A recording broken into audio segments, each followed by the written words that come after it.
Praise the Lord. आप सबको जय मसीह की। मैं परमेश्वर का धन्यवाद देता हूं आज की सुबह दिखाने के लिए।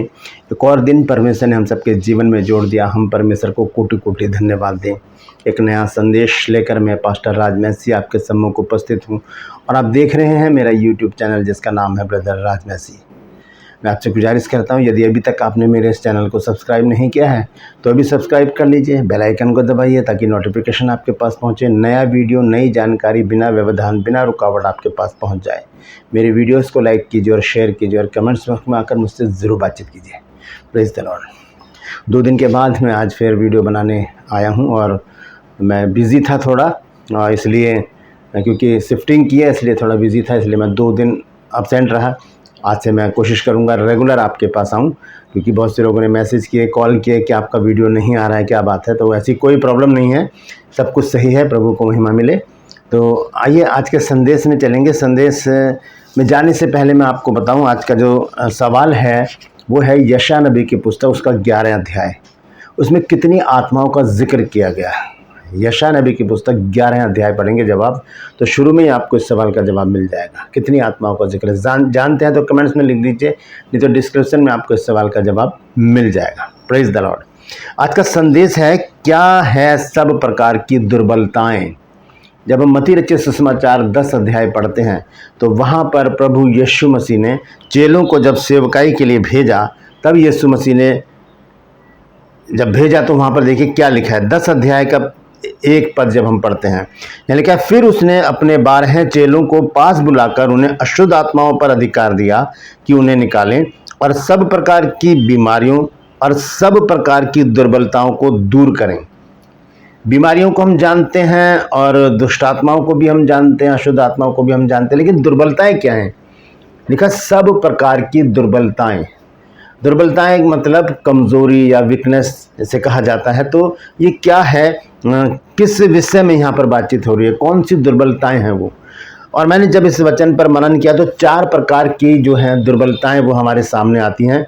और ये दुर्बलताएं क्या हैं? पहली दुर्बलता है शारीरिक दुर्बलता। शरीर जो है कमज़ोर हो जाता है, क्षीण हो जाता है, ताकत ख़त्म हो जाती है और मरा मरा सा रहता है शरीर। इसे कहते हैं शारीरिक निर्बलता, कमज़ोरी, वीकनेस। दूसरी जो कमज़ोरी है, निर्बलता है, वो है मानसिक, यानी कि मन जो है, मानसिक संतुलन जो है वो हमारा बिगड़ जाता है। हम कुछ भी पढ़ते हैं याद नहीं रहता, याददाश्त कमज़ोर हो जाती है और चिड़चिड़ा सा मन रहता है। ऐसी बातें कब होती हैं? जब मानसिक कमज़ोरी हमारे शरीर में आती है। तीसरी जो कमज़ोरी है वो है आत्मिक कमज़ोरी, आत्मिक निर्बलता। ये आत्मिक निर्बलता यानी कि हम प्रभु में आगे बढ़ ही नहीं पाते, जहाँ है वहीं ठहरे रहते हैं। और हम देखते हैं हमारे बाद में जो लोग आए हैं वो काफ़ी आगे बढ़ गए, वो आत्मिकता में आगे बढ़ गए, वो तो पास्टर भी बन गए और उनकी तो बहुत अच्छी मिनिस्ट्री चल रही है, हम वहीं के वहीं हैं। इसे कहते हैं आत्मिक निर्बलता, कमज़ोरी, वीकनेस। चौथी जो कमज़ोरी है, निर्बलता, वो है आर्थिक कमज़ोरी, यानी कि पैसे की कमी, आर्थिक कमज़ोरी। ये बहुत बड़ी गंभीर समस्याएं हैं। चारों बातों को आज हम देखेंगे गौर से कि परमेश्वर किस तरह से इन चारों कमज़ोरियों से हमें बाहर निकाल सकता है। परमेश्वर का वचन इस विषय में हमसे क्या बातचीत करता है, हम इस विषय पर बातचीत करेंगे। तो चारों जो निर्बलताएं हैं वो नोट कर लीजिए। पहली है शारीरिक, दूसरी मानसिक, तीसरी आत्मिक और चौथी है आर्थिक समस्या, दुर्बलता, कमज़ोरी, वीकनेस। तो इस पर आज विचार करेंगे। तो आइए एक छोटी सी प्रार्थना करते हैं, उसके बाद आज के वचन में चलेंगे। प्रभु जी, मैं धन्यवाद देता हूँ आज की सुबह दिखाने के लिए और विनती करता हूँ प्रभु, आज के वचन को भी शेयर करने मेरी मदद सहायता कर। मेरे होठों को, मेरे दिल दिमाग को छू कर ब्लेस कर। मेरी आत्मा, मेरा शरीर तेरे ही कब्जे में रहे, ताकि बोलने वाला मनुष्य नहीं बल्कि तेरा आत्मा हो। जो भी गुड़ भेद की बातें आज के वचन में छिपी हैं वो हम पे प्रकट करना। जितने भी लोग इस वचन को देख रहे हैं, सुन रहे हैं, उन सब पर मैं तेरी आशीष बोलता हूँ प्रभु। हर एक को आशीषित कर, हर एक की रोग बीमारी, चिंता, परेशानियों को अपने सामर्थ्य नाम के द्वारा दूर कर दे। धन्यवाद देता हूँ प्रभु, तूने मेरी प्रार्थना को सुन लिया। यीशु नासरी के नाम से मांगता हूँ, आमीन। Praise the Lord. तो आइए आज के इस अद्भुत संदेश को हम शुरू करेंगे। मेरे साथ बने रहिएगा शुरू से लेकर अंत तक, क्योंकि आप देख रहे हैं मेरा यूट्यूब चैनल जिसका नाम है ब्रदर राजमसी, और यहाँ पर जिद है सच को फैलाने की। तो आइए इस वचन को हम देखेंगे। सबसे पहले हम देखेंगे शारीरिक निर्बलता जो है वो कैसे दूर हो सकती है। उसके लिए दो बातें मैं आज आपके सामने रखूंगा, और ये वचन से ही हैं। जब हम पढ़ते हैं नीति वचन 11 अध्याय और उसका 25 पद, तो देखिए यहाँ पर क्या लिखा है। लिखा है, उदार प्राणी हष्ट पुष्ट हो जाता है, और जो औरों की खेती सींचता है उसकी भी सींची जाएगी। उदार प्राणी यानी कि जो हम्बल होता है, जो दूसरों के लिए भलाई करने के लिए, दूसरों के जीवन में काम करने के लिए तत्पर रहता है, तैयार रहता है, जो उदारता से भरा रहता है, वो कैसा हो जाता है? हष्ट पुष्ट मतलब ताकतवर हो जाता है। उसके शरीर में कोई कमजोरी नहीं होती किसी भी प्रकार की। अगर ऐसी आदत हमारे अंदर, अगर हम उदार प्राणी हैं, अगर हम किसी की सहायता करने के लिए तैयार रहते हैं, क्योंकि इसके दूसरे हिस्से में साफ लिखा है कि जो दूसरों की खेती, औरों की खेती सींचता है, यानी कि किसी की कमी घटी में अगर हम काम आ जाते हैं तो परमेश्वर उसकी खेती को सींचेगा, यानी कि उसमें जल देगा, पानी देगा, उसको सींचेगा ताकि वो हरा भरा फलवंत रहे। बहुत से लोग ऐसा करते हैं। मेरे जीवन में भी ऐसा हुआ। जब मैंने आपको कई बार बताया कि मुझे अपने बेटे की फीस देनी थी, तो पंजाब के एक भाई हैं, उन्होंने मेरी मदद की उसी समय, और वो पास्टर हैं। सबसे बड़ी बात, वो पास्टर उनकी मिनिस्ट्री है। तब उन्होंने इस प्रकार मेरी खेती को सींचा, और मैं जानता हूं कि परमेश्वर ने उनकी खेती को भी सींचा होगा। तो ये जो शारीरिक जो दुर्बलता है, ये कैसे दूर होगी? जब हम उदारता से अपने जीवन को व्यतीत करेंगे, परमेश्वर हमें वो खुशी देगा जो हमें ताकतवर बना देगी। और हम जब 25 अध्याय पढ़ते हैं, इसका 28 अध्याय और उसका 25 पद, इसी में नीति वचन 28 अध्याय और इसके 25 पद को जब हम पढ़ते हैं, तो देखिए यहाँ पर भी एक बात लिखी है। लिखा है, लालची मनुष्य झगड़ा मचाता है, और जो यहोवा पर भरोसा रखता है वो हष्ट पुष्ट हो जाता है, ताकतवर हो जाता है वो जो परमेश्वर पर भरोसा रखता है। लिखा है, लालची मनुष्य जो झगड़ा मचाता है। ये तो अलग बात है, लेकिन दूसरी बात क्या लिखी है? और जो यहोवा पर भरोसा रखता है वो ताकतवर हष्ट पुष्ट हो जाता है। तो इस तरह से हम परमेश्वर के वचन के अनुसार क्या कर सकते हैं? अपनी निर्बलता को, ये शारीरिक निर्बलता को दूर कर सकते हैं। दूसरी निर्बलता क्या है? मानसिक। दिमाग काम नहीं करता, याद नहीं रहता। कुछ बहुत से लोग मुझे मैसेजेस करते हैं, कॉल करते हैं, कहते हैं, सर पास्टर जी हम बहुत बाइबल पढ़ते हैं, याद ही नहीं रहता हमको, क्या करें हम? तो इसके लिए हमें क्या करना होगा? हमें परमेश्वर के वचन पर मनन करना होगा। क्योंकि मैं एक बात जानता हूं कि जैसे कि मेरे पास ये एक बोतल है, पानी की बोतल है, इसमें थोड़ा सा पानी है। अगर ये पूरी भरी होगी और मैं अपने बेटे से कहूँगा, बेटा इसमें थोड़ा पानी भर दे, तो कहेगा, पापा ये तो पूरी भरी हुई बोतल है, इसमें कितना और पानी कैसे डालूं मैं?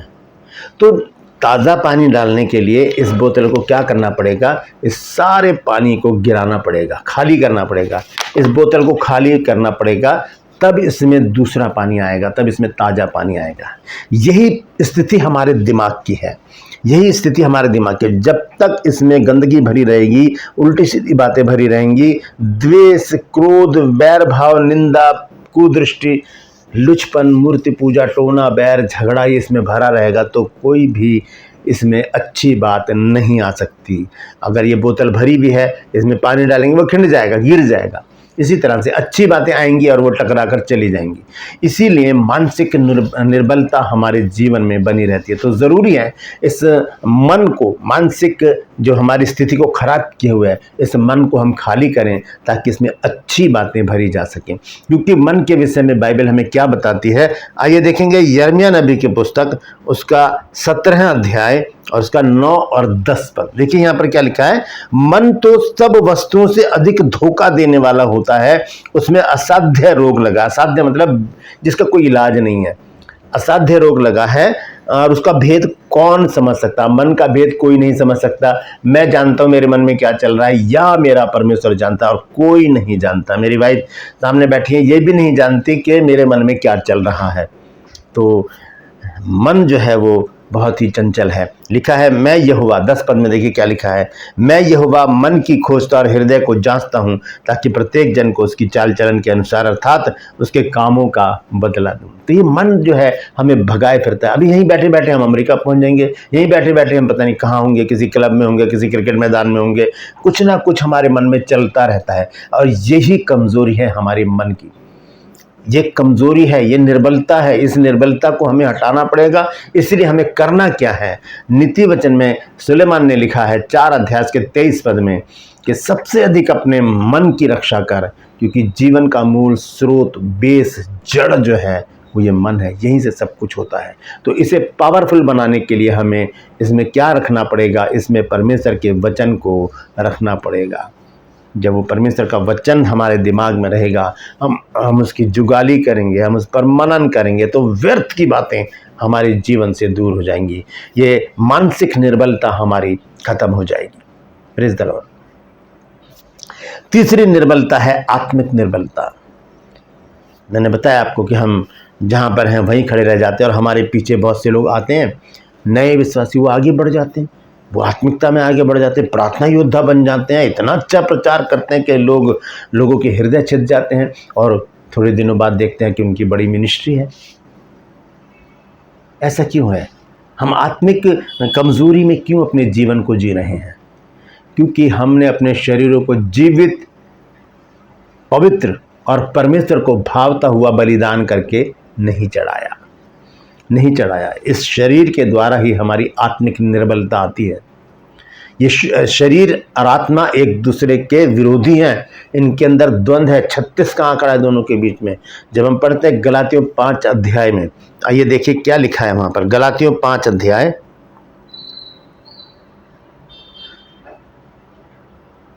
और उसका 17 पद लिखा है, क्योंकि शरीर आत्मा के विरोध में और आत्मा शरीर के विरोध में लालसा करती है, और ये एक दूसरे के विरोधी हैं, इसलिए कि जो कुछ तुम करना चाहते हो वो ना करने पाओ।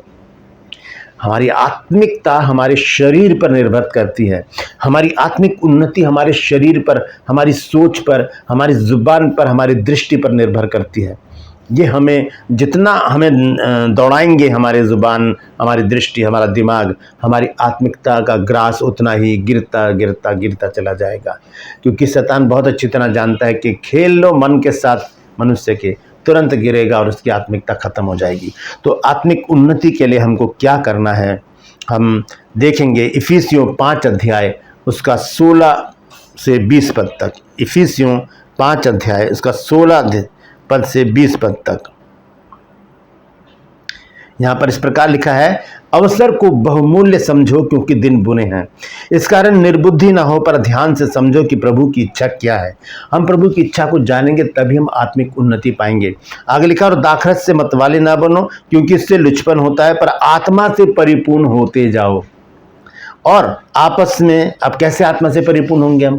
हम किसी को गाली देके तो उससे तो आत्मा से परिपूर्ण नहीं हो सकते। हम किसी के साथ दुश्मनी करके या उससे चिढ़ के या उस पर क्रोध करके या मन मुटाव करके तो हम आत्मिक उन्नति नहीं पा सकते। उसके लिए 19 पद में लिखा है, और आपस में भजन और स्तुतिगान और आत्मिक गीत गाया करो, और अपने अपने मन में प्रभु के सामने गाते और कीर्तन करते रहो। ये आत्मिक उन्नति का ये एक हिस्सा है। ये चीज़ जब हम मन में परमेश्वर को रखेंगे, मन में आत्मिक गीत गाएंगे, तब क्या होगा? हमारी आत्मिक उन्नति होगी और आत्मिक जो कमजोरी है वो हमारी दूर होती चली जाएगी। 20 पद में लिखा है, और सदा सब बातों के लिए हमारे प्रभु यीशु मसीह के नाम से परमेश्वर पिता का धन्यवाद करते रहो। परमेश्वर को धन्यवाद देते रहें, क्योंकि हम अगर चाहते हैं आत्मिक उन्नति, हम चाहते हैं कि हमारी आत्मिक निर्बलता खत्म हो जाए, हम आत्मिक ताकतवर बन जाए, तो हमें इन बातों को मानना ज़रूरी है कि हम आत्मा में गाएं, भजन करें, अपने मन में गाते रहें। कोई कुछ भी कह रहा है कहते रहे, कोई बात नहीं। हम परमेश्वर के हाथ में सारे न्याय को छोड़ दें। हम अपनी आत्मिक उन्नति की चिंता करें, ताकि परमेश्वर हमें सही समय पर बढ़ाए।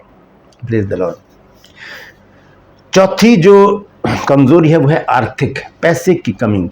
परमेश्वर का वचन हमें बताता है कि जब पैसे के पीछे हम भागते हैं तो पैसा हमारे हाथ में नहीं आता। हम देखेंगे 1 तिमुथियुस और उसका 6 अध्याय 9 और 10 पद जब हम पढ़ते हैं तो यहाँ पर देखिए क्या लिखा है। यह लिखा है, पर जो धनी होना चाहते हैं वैसी परीक्षा और फंदे और बहुतेरे व्यर्थ और हानिकारक लालसाओं में फंसते हैं, जो मनुष्य को बिगाड़ देती है और विनाश के समुद्र में डुबा देती है। क्योंकि रुपए का लोभ सब प्रकार की बुराइयों की जड़ है, जिसे प्राप्त करने का प्रयत्न करते हुए कितनों ने विश्वास से भटककर अपने आप को नाना प्रकार के दुखों से छलनी कर लिया है।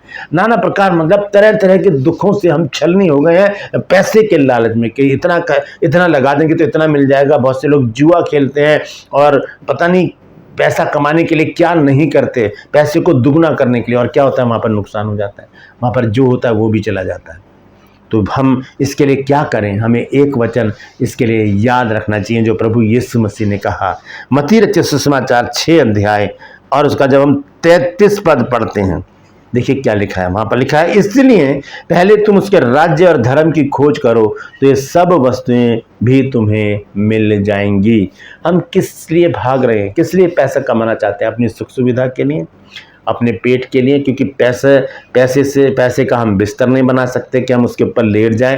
पैसे से हम दुनिया को नहीं खरीद सकते, लेकिन पैसा हमारी ज़रूरत है, वो हमारी कमज़ोरी नहीं बननी चाहिए। यहाँ पर लिखा है कि पहले उसके धर्म और राज्य की खोज करो तो ये सब वस्तुएं भी तुम्हें मिल जाएंगी।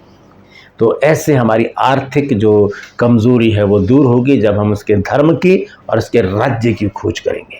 तो ये अधिकार परमेश्वर ने मुझे भी दिया है, आपको भी दिया है कि हम क्या करें, हम इन बातों पर अपना अधिकार जताएं। यदि हम शारीरिक कमजोरी में हैं तो उस पर अधिकार जताएं, शारीरिक कमजोरी को अपने पास से दूर भगाएं वचन के अनुसार। अगर हम मानसिक कमजोरी में हैं तो उसे भी हम डांटें, क्योंकि अधिकार परमेश्वर ने हमें दिया है। जब चेलों को दिया है तो हमें भी दिया है।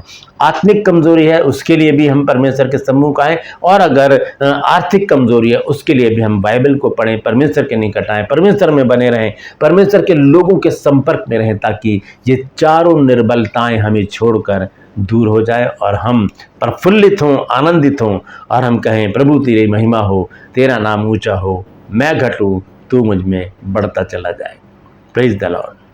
तो परमेश्वर इन वचनों के द्वारा हम सबको आशीष दे। यदि आज आपने कुछ नया सीखा है तो कमेंट्स में ज़रूर लिखिए और इस वचन को शेयर कीजिए, ताकि और भी लोग इन गुण भेद की बातों को जान सकें। रूपल्स में आज का सवाल है कि यशायाह 11 अध्याय में कितनी आत्माओं का जिक्र है? अगर शुरू में उसको हम पढ़ना शुरू करेंगे तो शुरू में आपको इसका जवाब मिल जाएगा। आपको गिनना पड़ेगा, टिप्स पर, उंगलियों पर गिनना पड़ेगा कि ये कितनी आत्माएं हैं। जानते हैं तो कमेंट्स में लिख दीजिए, तो डिस्क्रिप्शन में आपको सवाल का जवाब मिल जाएगा। अगर अभी तक आपने मेरे चैनल को सब्सक्राइब नहीं किया तो सब्सक्राइब कर लीजिए, बेल आइकन को दबाइए ताकि नोटिफिकेशन आपके पास पहुंचे, नया वीडियो, नई जानकारी बिना व्यवधान, बिना रुकावट आपके पास पहुंच जाए। मेरे वीडियोस को लाइक कीजिए और शेयर कीजिए और कमेंट्स बॉक्स में आकर मुझसे ज़रूर बातचीत कीजिए। Praise the Lord. आज के लिए बस इतना ही। फिर मिलूंगा एक नए संदेश के साथ, एक नया वीडियो लेकर। तब तक के लिए मुझे इजाज़त दीजिए, लेकिन अपना और अपनों का ख्याल रखिए और इन चारों आर्थिक, शारीरिक और मानसिक दुर्बलताओं को डांटिए और अपने पास से दूर भगा दीजिए, क्योंकि ये अधिकार परमेश्वर ने आपको दिया है। Praise the Lord. परमेश्वर आप सबको आशीष दे।